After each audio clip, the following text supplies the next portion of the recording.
আমার আজকের গল্প লাবণ্যর সংসার।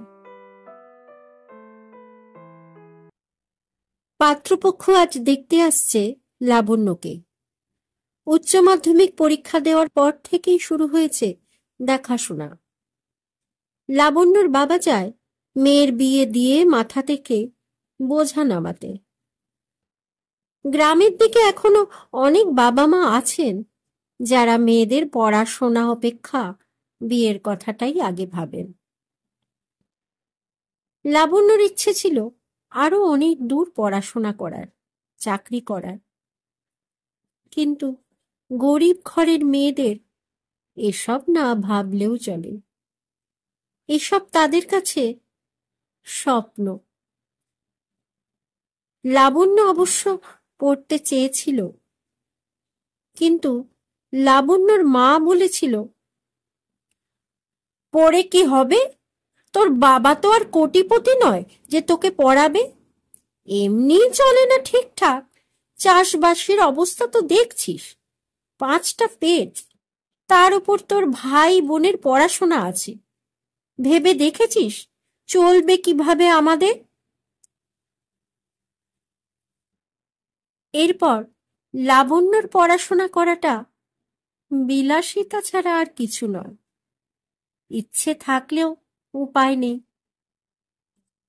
তাই বাবার মুখ চেয়ে বিয়ে করে নেওয়াটাই ঠিকঠাক বলে মনে করে নেয় লাবণ্য। গ্রামের দিকে মেয়ে একটু বড় হলে বাবা মা মেয়ের বিয়ে না দিলে কত কথা শুনতে হয় আশেপাশের মানুষজনের থেকে।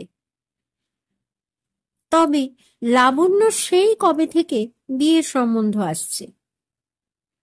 লাবণ্য বরাবরই একটা কথাই বাবা মাকে বলে গেছে, অন্তত উচ্চ মাধ্যমিক পরীক্ষাটা দিই, তারপর যা খুশি করো।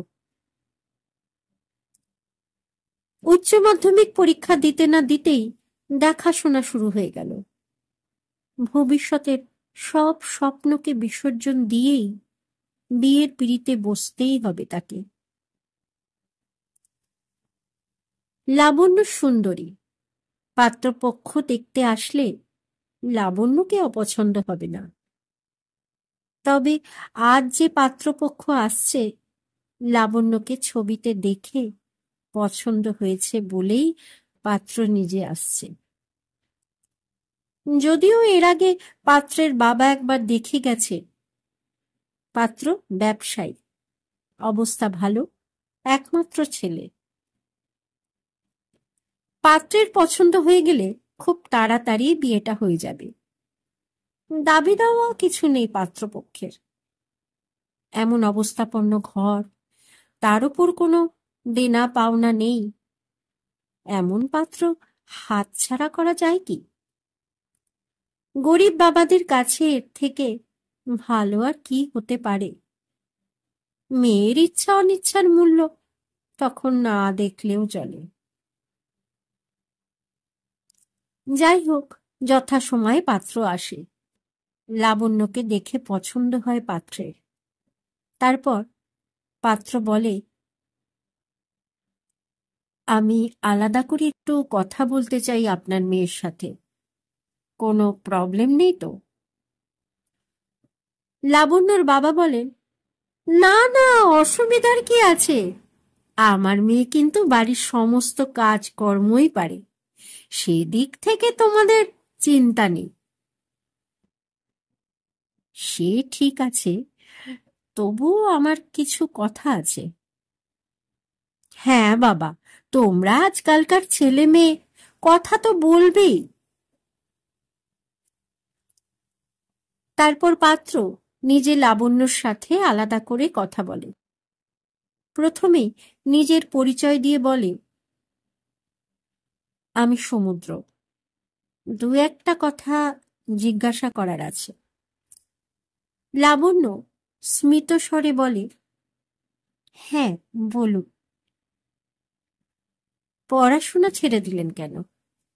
পড়াশোনা কমপ্লিট করেই তো বিয়েটা করতে পারতেন। শুনলাম আপনি স্টুডেন্ট হিসেবেও ভালো।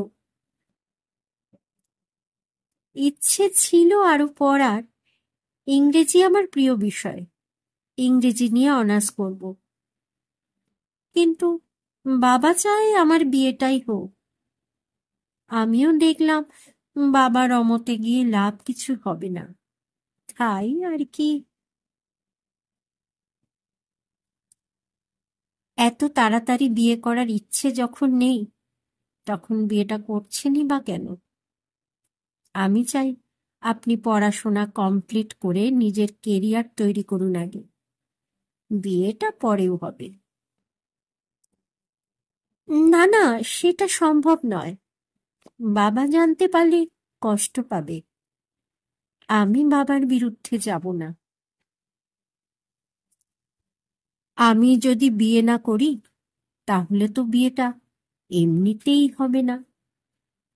আপনি তখন পড়াশোনাটা করতে পারবেন। লাবণ্য মৃদু হেসে বলে, "হুঁ, সে আপনি বিয়ে না করলেও বিয়েটা আমার অন্য কারোর সাথেও হবে, কারণ আমার বাবার পক্ষে সম্ভব নয় আমাকে পড়াশোনা করানো। আর আপনার মতো মানসিকতার মানুষ সবাই হয় না। বেশ, আপনি যখন চাইছেন না, তখন আমিও জোর করব না, কারণ সে অধিকার আমার নেই। যাই হোক, আমাকে বিয়ে করতে কোনো অসুবিধা নেই তো? বাবা যেটা ভালো বুঝবে সেটাই করবে, তবে আমার অসুবিধা নেই। রেজাল্ট বের হবার সপ্তাহ খানেক পর লাবণ্যর বিয়ে হয়ে গেল ব্যবসায়ী বড়লোক পাত্র সমুদ্রের সাথে। লাবণ্য ভীষণ ভালো রেজাল্ট করেছিল, স্কুলে সকলের থেকে হাইয়েস্ট মার্কসও পেয়েছিল। কিন্তু কি লাভ হলো এত নম্বর পেয়ে? স্কুলের দিদিমণিরা বলেছিল, বিয়েটা এত তাড়াতাড়ি করিস না, তোর মতো ভালো মেয়ে পড়াশোনা ছেড়ে দিলে হয় কি? লাবণ্য কিছু বলতে পারেনি সেদিন। ভিতরে ভিতরে একটা চাপা যন্ত্রণা অনুভব করেছিল, কারণ 5 দিন পরেই তার বিয়ে। সব আশা জলাঞ্জলি দিয়ে তাকে নিতে হয়েছে বিয়ের জন্য প্রস্তুতি। বিয়ে করে লাবণ্য নতুন বউ হয়ে এলো শ্বশুর বাড়িতে। নতুন বউকে বরণ করে ঘরে তুললেন লাবণ্যর শাশুড়ি মা। বউ ভাতের অনুষ্ঠান হবে বাড়িতে, লোকজন আর অতিথিতে ভরা গোটা বাড়ি। লাবণ্য ভাবছে, মেয়েদের জীবনটা কত বৈচিত্র্যময়। মেয়ের বিয়ে হয়ে গেলে সে হয়ে যায় বাড়ির বউ, সবার সঙ্গে মানিয়ে গুছিয়ে চলতে হবে। কাল থেকে লাবণ্য হয়ে উঠবে সংসারী। এত বড় বাড়ি, এত মানুষজন, সবাই নতুন বউকে দেখতে আসছে। সবাই নতুন বউয়ের প্রশংসায় পঞ্চমুখ। লাবণ্য এমনিতেই সুন্দরী, তার উপর সবাইকেই বলতে শুনছে, সমুর বউ তো বেশ সুন্দরী। ঠিক এটাই কি চেয়েছিল লাবণ্য? বোধহয় চাইনি, কিন্তু এখন এসব ভেবেও কিছু হবে না। তাই সব কিছু ভুলে গিয়ে নতুন জীবনের স্বাদ নিতে হবে তাকে। আর এখন থেকে সেটাই করবে লাবণ্য। আজ লাবণ্যর বউ ভাত। সমুদ্র বেশ খুশি লাবণ্যকে বউ হিসাবে পেয়ে। লাবণ্যর শাশুড়ি মা ছেলেকে ডেকে বললেন, সমু, বউকে নিয়ে ওপর ঘরে চলে আয়, সব রেডি হয়ে গেছে, ভাত কাপড়ের অনুষ্ঠান শুরু হবে। ভাত কাপড়ের অনুষ্ঠানটা একটা বড় রীতি, স্বামী হিসেবে একজন স্ত্রীর দায়িত্ব নেওয়া। সমুদ্র লাবণ্যকে নিয়ে ওপর ঘরে আসে। সবাই তখন উলুধ্বনি দিচ্ছে। সমুদ্র লাবণ্যকে বলে, এই ঘরটা আজ থেকে তোমার। লাবণ্য দেখছে ঘরটায় দরজা বন্ধ করা আছে। দরজার মাথায় বড় বড় করে লেখা লাবণ্যর সংসার। লাবণ্যর শাশুড়ি মাও বলেন, বৌমা, এই ঘরটা একদম তোমার নিজের। তোমার সংসারের যাবতীয় জিনিস সব ওখানে আছে। ঘরে ঢুকে দেখে নিও সব ঠিকঠাক আছে কিনা। লাবণ্য ভাবে, এ আবার কি অনুষ্ঠান? ভাত কাপড়ের অনুষ্ঠান এমন কেন? লাবণ্য দরজা খুলে ভিতরে ঢুকে সত্যি অবাক হয়। নিজের চোখে যা দেখছে তা বিশ্বাস করতেই পারছে না। এ তো স্টাডি রুম। একটা টেবিল, চেয়ার, একটা ল্যাপটপ, ছোট একটা আলমারি, তাতে ইংরেজি সাহিত্যের কিছু বই, এছাড়াও কিছু গল্প বই, সুন্দর করে সাজানো গোছানো আরো কত কিছু। লাবণ্য ভাবতে পারছে না এটা স্বপ্ন না সত্যি। এভাবে কেউ করতে পারে? আনন্দে আত্মহারা। তারপর সমুদ্র লাবণ্যর দিকে তাকিয়ে বলে, খুশি তো? লাবণ্য তখন ভাষাহীন। মাঝ সমুদ্রের নিস্তরঙ্গ সমুদ্রের মতো শান্ত লাবণ্য সমুদ্রের দিকে তাকিয়ে আছে অপলক দৃষ্টিতে।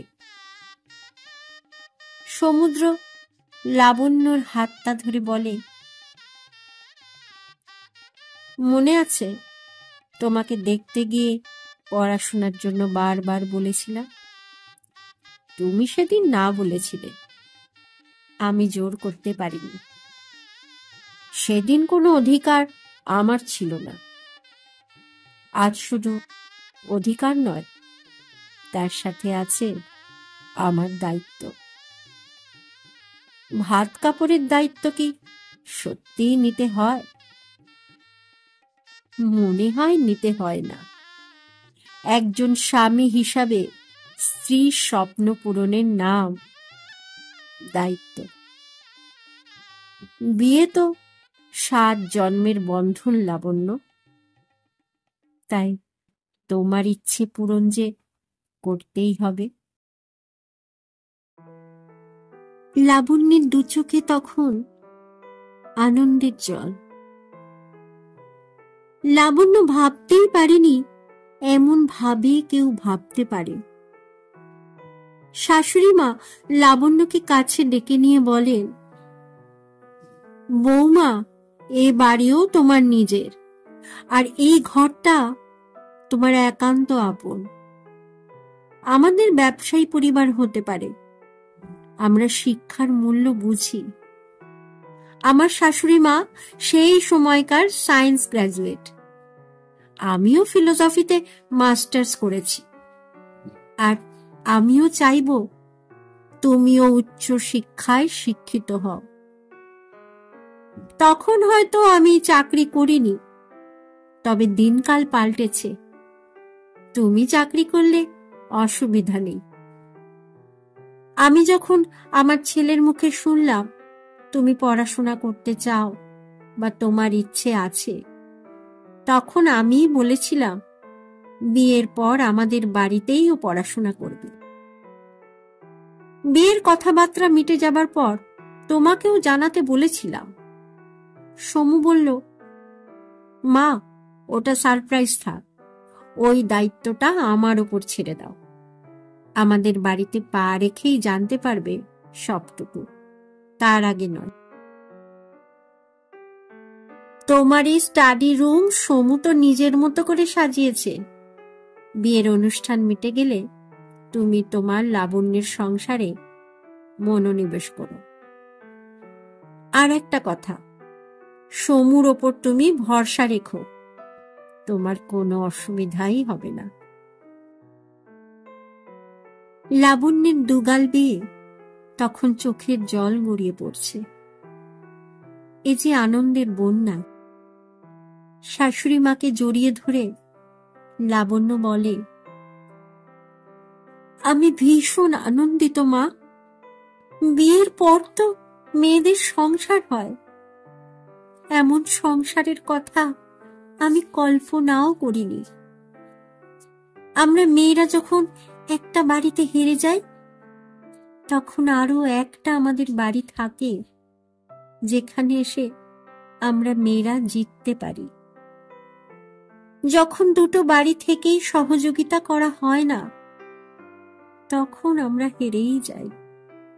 মনের জোর থাকলেও হয় না। শুধু আপনাদের মতো মানুষও দরকার, যাদের সহযোগিতা আর ভালোবাসায় আমরা নতুন করে বাঁচতে পারি, নতুন করে জেগে উঠতে পারি। শুধু সহযোগিতার হাত নয়, ভরসা করার মতো কাঁধটাও খুব প্রয়োজন। আমার মতো অনেক লাবণ্য আছে যারা এমন সংসার পায়নি। আমিও চাই আমার মতো সকল মেয়ের সংসার যেন লাবণ্য সংসার হয়ে ওঠে। গল্পটি সংগৃহীত গল্প পাঠে আমি অর্পিতা। আমার এই গল্প পাঠ যদি আপনাদের ভালো লেগে থাকে, তাহলে আমার এই চ্যানেলটিকে সাবস্ক্রাইব করে আমার পাশে থাকার অনুরোধ রইল, যাতে এমন নতুন নতুন সুন্দর সুন্দর ভিন্ন ভিন্ন স্বাদের গল্প নিয়ে আমি আপনাদের সামনে হাজির হতে পারি। আজকের মতো বিদায়। ভালো থাকবেন সকলে, সুস্থ থাকবেন এই প্রার্থনা করি। ধন্যবাদ।